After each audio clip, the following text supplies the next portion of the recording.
अस्सलाम वालेकुम, कैसे हैं आप सब। उम्मीद है बिल्कुल ठीक ठाक होंगे। ये मेरा बेबी सनरोज़ के प्लांटर्स हैं 2 और मैंने इनको कटिंग के ज़रिए ग्रो किया था। अभी कुछ दिनों पहले मुझसे किसी ने पूछा, मेरा ख़्याल है परसों शायद किसी ने पूछा कि आपने जो कटिंग से ग्रो किया था उसकी अपडेट दीजिए। तो आप देखिए कि मेरा ये प्लांट काफ़ी बड़ा हो गया है और कटिंग से ग्रो किया था। ये वाला तो स्पेशली मैंने कुछ दिनों पहले कुछ अर्से पहले ग्रो किया था, ये मैंने दिखाया भी था। और इसमें मुसलसल समझिए ब्रांचेस निकलती रही, उसको कट करके मैं दूसरे पॉट में लगाती रही। चूँकि आजकल ये डोरमेंसी में चले गए हैं, ये समर के फ्लावरिंग प्लांट्स हैं। और आप देखिए कि इनके लीव्स भी सारे ख़राब हो रहे थे।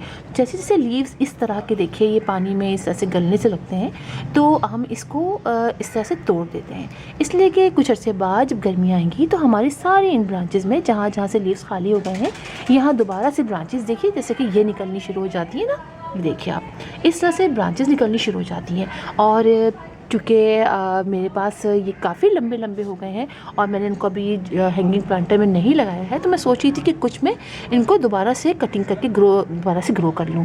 तो बहुत इजी होता है इनको ग्रो करना। और आप भी इससे पहले कि हमारे प्लांट बाज़ ये भी होता है कि हमारा एक प्लांट मतलब हम कटिंग से ग्रो नहीं करते हैं, बहुत सारे प्लांटर नहीं लगा बनाते हैं, तो कोई प्लांट सूख जाता है। अगर एक ही 2 प्लांटर हमारे पास हैं तो फिर होगा ये कि वो प्लांट सूख जाएगा।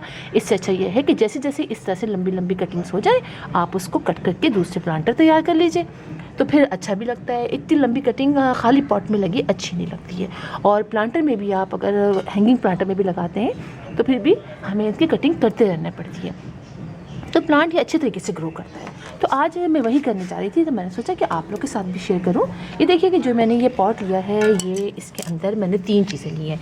एक मैंने ली है बालू मिट्टी, 50% मैंने बालू मिट्टी ली है, 25% मैंने लिए है इसमें गोबर की खाद और 25% मैंने इसमें लिए है कोकोपीट। कोकोपीट पानी को होल्ड रखेगी और जो बालू मिट्टी है इससे ड्रेनेज सिस्टम अच्छा रहता है। और गोबर की खाद मैंने ली है इसलिए कि पिछली दफ़ा ही मैंने गोबर की खाद भी ऐड की थी, तो बहुत अच्छा इसका रिजल्ट रहा था। तो चलिए हम इसको करते हैं। अब देखिए जैसे कि मेरी ये इतनी लंबी लंबी सी ब्रांचेस हो गई हैं, ठीक है, तो मैं चाह रही हूँ कि मैं इसको थोड़ा सा कट कर दूँ। तो हम इसकी छोटी छोटी ब्रांचेस भी लगा लेते हैं बहुत ईजीली। तो हम कट करते हैं ये वाली, ये बहुत जो लंबी ब्रांच है, इसको आप देखिए मैं कहाँ से कट करूँगी। मैंने इसको किया है कट, ये देखिए ये मैंने इसको कट किया है। और कट करने के बाद मैं इसके नीचे की कुछ लीव्स निकाल दूँगी, ठीक है। कुछ लीव्स को आप ऐसे करके चाहे सीजर की मदद से चाहे ऐसे आप निकाल लीजिए। और ये हमें लगानी है इसकी ब्रांचेस, ठीक है। ये 1-2 और ले लेते हैं, जैसे कि इसको छुट्टी इसको ले लेती हूँ। इसकी भी देखिए यहाँ से है, तो मैं इसको यहाँ से यहाँ से ले लेती हूँ। मैं इसकी इतनी 6 इंच की ब्रांच ले लेती हूँ और इसको यहाँ से मैं ऐसे कर करके इसके सीजर की मदद से इसको ये मैं निकाल देती हूँ इसके लीव्स, ठीक है। इसके लीव्स मैं इसलिए निकाल रही हूँ कि ये टच ना करें। अच्छा, सिंगल लीव से मैंने लगाने का आपको कहा था, तो वो तो मेरा कामयाब नहीं हुआ। बहुत सारे लोग लगा भी लेते हैं सिंगल लीव से, लेकिन मैंने कहा चलिए कोई बात नहीं है, फिर कभी मैं ट्राई करूँगी। ब्रांचेस बहुत ईजी लग जाती हैं। अच्छा, ये हमने ले लिया है, ठीक है। अब हमें इसके अंदर सिर्फ कुछ भी ज़्यादा नहीं करना पड़ता, सिर्फ होल करना है। मज़ीद 2-3 लीव मैं और निकाल लेती हूँ, ठीक है। ये है, और हमें सिर्फ यहाँ पे ऐसा होल करना है। होल करके ये जो इतना पोर्शन है ना, इतना 1.5 इंच तक का, ये मैं अंदर दबा दूँगी और मैं इसको ऐसे रखूँगी, ठीक है। और ये ऐसे साइड में रखूँगी, साइड में, और करके इसको हम ऐसे करके ऐसे बंद कर देते हैं, ठीक है। इसको हमने ऐसे करके ऐसे इसको बंद कर दिया, कवर कर दिया।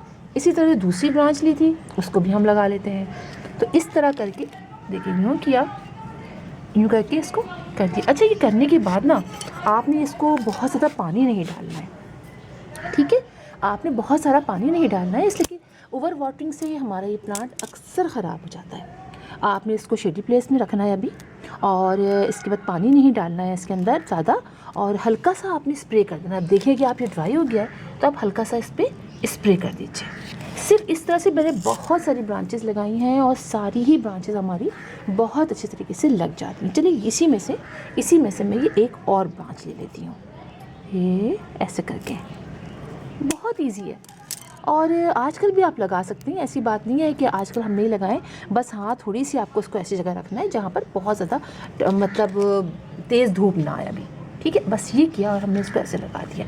और आप देखिए कुछ दिनों बाद मैं आपको इसकी अपडेट दूंगी बहुत अच्छे तरीके से। ये इसमें पके थोड़े से लीव्स ना मैं और निकाल देती हूँ, ये ऐसे करके, ताकि बिल्कुल टच ना करेंगे। बस ये किया और ऐसे लगा दिया, बस। और उसमें थोड़ा सा डाल दिया हमने ऐसे करके पानी। अब मैं पानी बिल्कुल नहीं डालूँगी, बहुत अच्छे तक पानी डालूँगी जब तक कि अच्छी तरह ये ड्राई ना हो जाए, ठीक है। जब इसमें से अच्छी तरह ये लग जाएगा 15-20 दिन बाद, अच्छी तरह मैं इसको धूप में रखूँगी ना, तो मैं आप लोगों को बता भी दूँगी। 15-20 दिन बाद हम देखेंगे कि ये लगना शुरू, मतलब लीव्स निकलने शुरू हो गए, तब हम इसको हल्के ग्रेजुअली धूप में ले आएंगे ऐसा ऐसा करके, ठीक है।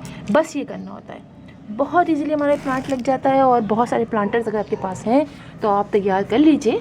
और पानी इसको नहीं डालना, मैंने इसको फुल धूप में रखा हुआ है, इस वक्त फुल धूप में रखा हुआ है, ऐसी जगह पे जहाँ बहुत ज़्यादा देर की धूप आती है। तो इसीलिए मेरी लीव्स देखिए बहुत हेल्दी हैं और मज़ीद ब्रांचेस भी निकलनी शुरू हुई हैं। और मज़ीद देखिए इसमें ये नई नई, मैं आपको दिखाती हूँ, नई नई ब्रांचेस भी निकल रही हैं। ये देखिए, इसको आप देखिए, ये देखिए आप, ये देखिए, ये नए नए सारी इसमें से ब्रांचेस निकल रही हैं। तो जब फुल धूप में रखते हैं, पानी कम डालते हैं, ड्रेनेज सिस्टम अच्छा रखते हैं, तो बेबी सन रोज़ बहुत अच्छी तरीके से ग्रो करता रहता है। और फिर आप इसको हैंगिंग प्लांट में लगा दिए, और धूप, और जब गर्मी आएंगी तो आप धूप में रखेंगे इसको, तो बहुत अच्छी तरीके से ग्रो करेगा। और ये जितने भी लीव्स आपको नरम नरम लगे ना, ये आप फ़ौरन तोड़ दीजिए ताकि फंगस ना लगे आपके प्लांट को। तो फिर इंशाल्लाह आप लोगों से मुलाकात होगी किसी और वीडियो में, किसी और टॉपिक के साथ। तब तक के लिए अल्लाह हाफिज़।